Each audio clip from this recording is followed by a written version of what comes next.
Hi guys. हमारे पास एक नया प्रॉब्लम है लीड कोड पे। Check if all the ones are at least length k places away और नॉट। इस प्रॉब्लम में क्या दिया हुआ है, हमारे पास एक एरे दिया होगा। इस एरे के अंदर में 0 और 1 दो ही नंबर फिल होंगे और हमें ये चेक करना होगा कि जो दो 1 है उन दोनों के बीच में number of zeros, minimum number of zeros present है कि नहीं, जो कि यहाँ के से रिप्रेजेंट किया गया है। अगर k इक्वल टू 2 है, इसका मतलब हमारे दो 1 के बीच में मिनिमम कम से कम दो जीरो होने चाहिए। कम से कम दो, उससे ज़्यादा होगा इट्स ओके, बट मिनिमम दो जीरो होने चाहिए। तो इस प्रॉब्लम अगर हम देखें तो इस वन फर्स्ट वन और सेकंड वन के बीच में नंबर ऑफ जीरो कितने हैं? 3, जो कि दो से ज़्यादा है, तो ये फुलफिल कर रहा है ये पार्ट। और इसके बाद हम यहाँ देखेंगे सेकंड वन और थर्ड वन के बीच में। तो नंबर ऑफ जीरोस हमारे पास कितना है? दो, which is equal to 2। So in that case ये भी फुलफिल कर रहा है ये पार्ट। तो ये पूरा का पूरा जो एरे है ये हमारा कंडीशन फुलफिल कर रहा है। सो इन दैट केस अगर कोई भी एरे कंडीशन फुलफिल करता है तो हमें ट्रू रिटर्न करना होगा, अदरवाइज फॉल्स रिटर्न करना होगा। एग्जाम्पल 2 देखते हैं। इसमें हमारे पास k इक्वल टू 2 दिया हुआ है। इसका मतलब दो 1 के बीच में नंबर ऑफ जीरो कितने होने चाहिए? मिनिमम दो होने चाहिए। उससे ज़्यादा होगा तो it's okay. So first one और सेकंड वन के बीच में नंबर ऑफ जीरो कितने हैं? 1 2, जो इक्वल टू 2 है। It's okay, in that case ये कंडीशन फुलफिल हो गया। सेकंड वन और थर्ड वन के बीच में नंबर ऑफ जीरो कितने हैं? एक है, सिर्फ एक हमारा दिया है। जबकि यहाँ पे k इक्वल टू 2 मतलब दो जीरो होने चाहिए, जो कि लेस है। इन दैट केस ये एरे जो है हमारा कंडीशन फुलफिल नहीं कर पा रहा है, जिसके कारण पे हमें फॉल्स रिटर्न करना होगा। Now coming to third part. इस पार्ट में क्या हो रहा है कि हमारे पास k इक्वल टू 0 दिया गया है। इसका मतलब दो 1 के बीच में एक भी ज़ीरो नहीं होनी चाहिए। यहाँ पे 1 और 1 इसके बीच में एक भी ज़ीरो नहीं होना चाहिए। तो ये फुलफिल कर रहा है ये पार्ट, ये भी पार्ट फुलफिल कर रहा है, ये भी पार्ट फुलफिल कर रहा है, ये भी पार्ट फुलफिल कर रहा है। ठीक है। सो हम यहाँ पर ट्रू रिटर्न करते हैं। Now coming to 1। इस एरे में k इक्वल टू 1 दिया हुआ है, मतलब दो 1 के बीच में कम से कम एक जीरो होना चाहिए। उससे ज़्यादा होगा इट्स ओके, बट उससे कम नहीं होना चाहिए। तो इस फर्स्ट वन और सेकंड वन के बीच में हमारे पास नंबर ऑफ जीरो है एक, जो कि कंडीशन को फुलफिल कर रहा है, और इन दैट केस हमें रिटर्न करना होगा ट्रू। इस प्रॉब्लम को सॉल्व करने के लिए हम क्या कर सकते हैं? इसमें से इस प्रॉब्लम को सॉल्व करने का बेसिक अप्रोच ये है कि अगर हमें किसी भी वन पे, मतलब किसी भी गिवन पोजीशन जहाँ पे वन मिल रहा है, उस पोजीशन पे हमें ये पता चल जाए कि इसके लेफ्ट में जब वन आया था तो उसका इंडेक्स क्या था। अगर उसका इंडेक्स पता चल जाए और अभी का इंडेक्स पता चल जाए तो उन दोनों के बीच में नंबर ऑफ जीरोस कितने होंगे ये फाइंड आउट कर सकते हैं। अगर नंबर ऑफ जीरोस हमें जब पता चल जाए तो हम अपने कंडीशन जो के दिया है उससे चेक कर लेंगे कि नंबर ऑफ जीरोस हमारे गिवन कंडीशन के अकॉर्डिंग फुलफिल हो रहा है कि नहीं। और ये सेम चीज़ हम सब पार्ट के लिए कर सकते हैं और चेक कर सकते हैं कि ये जो गिवन एरे है वो फुलफिल कंडीशन कर रहा है कि नहीं। नाउ इस प्रॉब्लम को सॉल्व करने के लिए पहला अप्रोच मैं यूज जो कर रहा हूँ, उसकी time complexity O of N है, but and space complexity O of N है, और इसको मैं रिड्यूस करूँगा। तो इसके लिए मैंने क्या किया है, सबसे पहले मैंने एक एरे ले लिया कि इस एरे में हम क्या करेंगे, जो हमारे लेफ्ट में, मतलब किसी भी एरे में लेफ्ट में वन कब आ रहा है उसका पोजीशन हम इसमें स्टोर कर रहे हैं।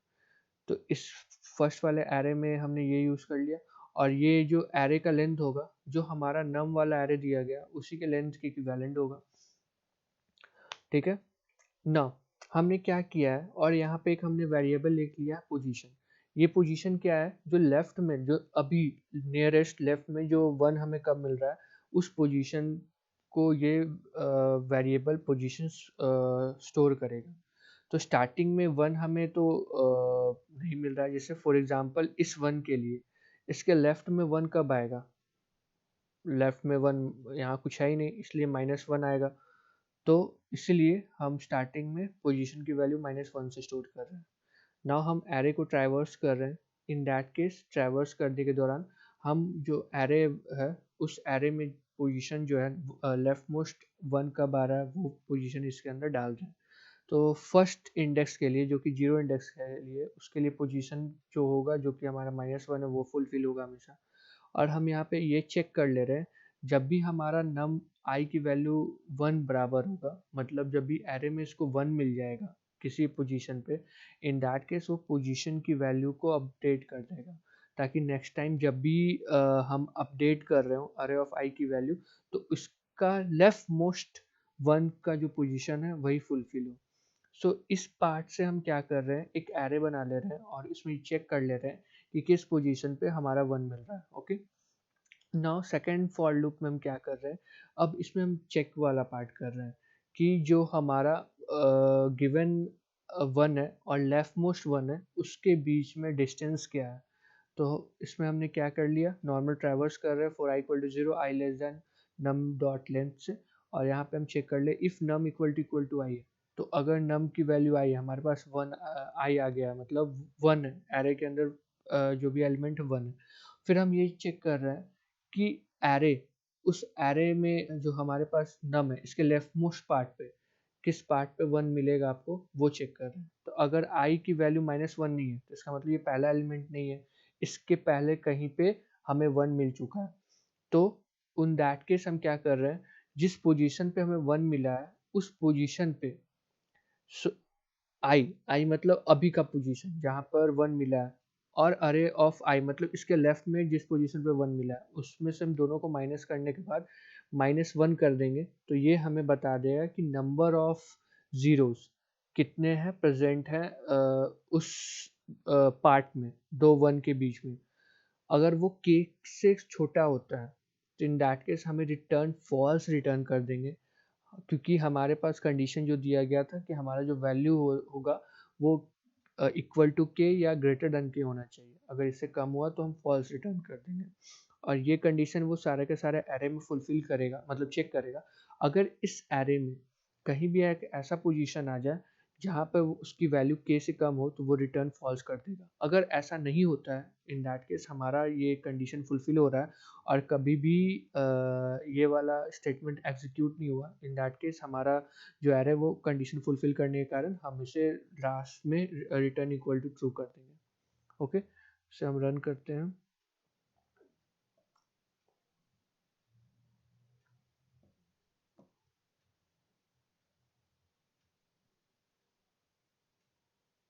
तो ये वाला प्रॉब्लम्स हमारा एक्सेप्ट हो गया।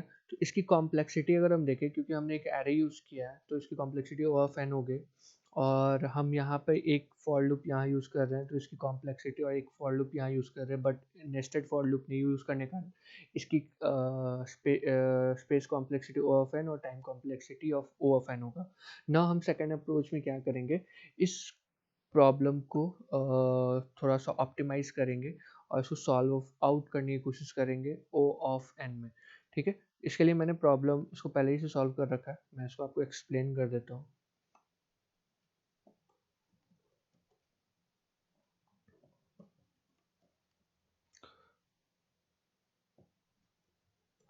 इस केस में मैंने कोई एरे वेरे नहीं बनाया और नॉर्मली मैंने वही पोजीशन लिया है। ये पोजीशन क्या करेगा आपका कि लेफ्ट मोस्ट जो भी एरे है उसमें 1 कब आया है उसका ये पोजीशन स्टोर करेगा। फिर हम यहाँ ट्रैवर्स कर रहे हैं 0 n - 1 length i equal to 1, normal traverse कर रहे हैं। अब यहाँ पे हम ये चेक कर रहे हैं इफ़ नम की वैल्यू आई आ रही है, कि अगर कोई भी एरे में हमारे पास जो वैल्यू है वो 1 है, इन दैट केस हम ये चेक कर ले रहे हैं कि पोजीशन की वैल्यू -1 तो नहीं है, मतलब वो पहला एलिमेंट तो नहीं है, मतलब जीरो इंडेक्स वाला एलिमेंट तो नहीं है। अगर वो पोजीशन की वैल्यू -1 नहीं है तो इसका मतलब हमारे पास 1 की पोजीशन अवेलेबल है, हमारे पास POS जो पोजीशन वेरिएबल है, और वहाँ पे हम नॉर्मली वही कंडीशन चेक कर ले रहे हैं आई की वैल्यू, मतलब current value, current index minus last 1 कब मिला था वहाँ का इंडेक्स -1, और ये वैल्यू हमारा लेस देन के होता है, मतलब हमारा कंडीशन से फुलफिल नहीं हो रहा है, इन दैट केस हमें रिटर्न फॉल्स कर देंगे। और इसी बीच में हम क्या करते हैं, अगर ये वाला पार्ट एग्जीक्यूट नहीं हो रहा है, ठीक है, तो इसी बीच में हम पोजीशन की वैल्यू जब जब हमें 1 मिल रहा है, तो क्योंकि हमें नियरेस्ट 1 चाहिए तो इसका पोजीशन अपडेट करते चले जाएंगे और ये पूरा का पूरा फॉर लूप एग्जीक्यूट होते रहेगा। और एट एट द एंड अगर हमारा ये वाला कंडीशन कभी भी फुलफिल नहीं हुआ, इन दैट केस हमारा जो एरे है वो हमारा जो के वाला कंडीशन है वो फुलफिल कर रहा है, तो हमें रिटर्न ट्रू कर देना है।